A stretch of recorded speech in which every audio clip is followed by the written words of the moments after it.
ایک دن غائب ہو گئے حضرت بلال اذان دیکھے.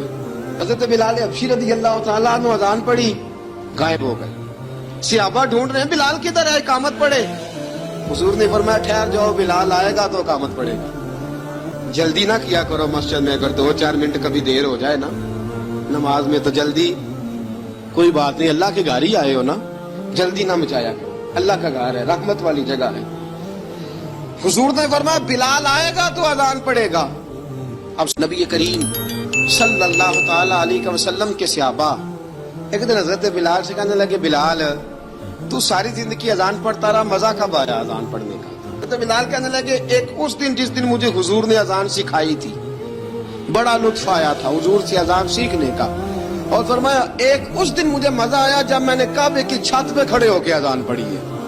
حضرت بلال فرماتے ہیں سارے کافر زمین پہ کھڑے تھے, گردنیں جھکائے, اور میرے مصطفیٰ کریم جب کسوا نامی اونٹنی پہ بیٹھے تھے نا, اور میں اذان دے رہا تھا تو میں آج بڑا راضی تھا. میں کہہ رہا تھا یا اللہ کیا بات ہے, آج تو نے میرے حبیب کو کتنی عزتوں سے نوازا ہے.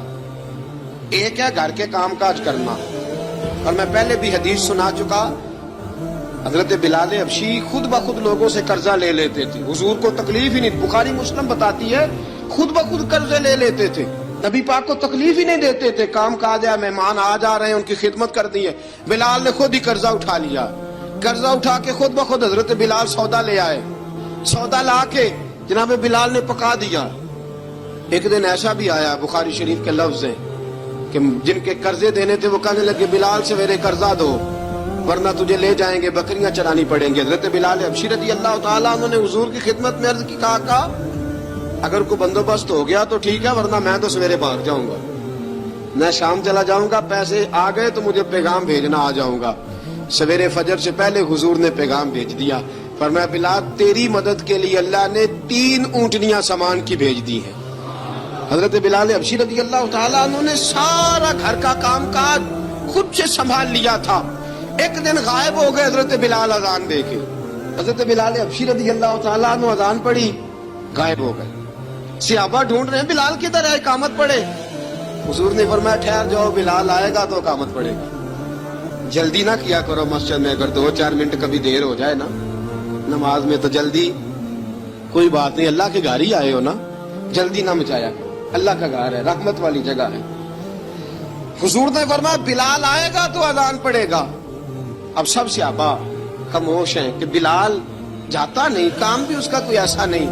حضرت بلال دوڑے آئے, جلدی دوڑے آئے. رسول پاک صلی اللہ علیہ وسلم نے سوال ہی نہیں کیا کہ بلال تو کدھر سے آیا, فرمایا آ گئے ہو. حضور آ گیا ہوں, پڑھو اقامت, پڑھو اقامت پڑھی, جماعت ہو گئی. اب صحابہ کرام علیہ مریدوان حیران ہے کہ حضور نے پوچھا ہی نہیں, اور بلال آیا بھی دیر سے. حضرت جناب سیدنا صدیق اکبر, جناب مقداد, جناب سلمان فارسی, چند صحابہ نا حضرت بلال کو لے کے, کون ہے بلال تو کدھر تھا, راز کی کوئی بات ہے جو بتاتا نہیں, کدھر تھا. حضرت بلال رضی اللہ تعالیٰ عنہ کی آنکھوں میں آنسو آ گئے, رو پڑے. کہ بلال کوئی گہری بات ہے, بتا معاملہ کیا ہے, روتا کیوں ہے. حضرت بلال حبشی رضی اللہ تعالیٰ عنہ فرمانے لگے جب حضرت خدیجہ الکبریٰ گھر میں چکی پیستی تھی, تھک جاتی تھی نا, تو میں مدد کرایا کرتا تھا.